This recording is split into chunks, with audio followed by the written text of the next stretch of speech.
Hi guys, আসসালামু আলাইকুম। আশা করি সবাই ভালো আছেন। আমি আলহামদুলিল্লাহ ভালো আছি। তো আজকের মতন সকালে রমজান মাসের দ্বিতীয় সকাল।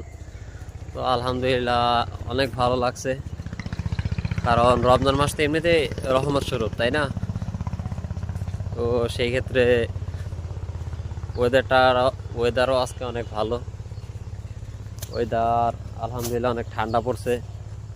তো গত বছর যেরকম তাপমাত্রা ছিল এবারকার সেরকম তাপমাত্রা নেই। এবার মোটামুটি আলহামদুলিল্লাহ অনেক ভালো কাটছে। তো রমজান মাস যে আল্লাহর কাছে দোয়া করি যে অনেক ঠান্ডার উপর দিয়েই যাক, সুন্দরভাবেই যাক, ঠিক আছে না? আমাদের অফিস টাইম, অফিস আমরা চলে যাচ্ছি, ওদের গাড়িও চলে আসছে।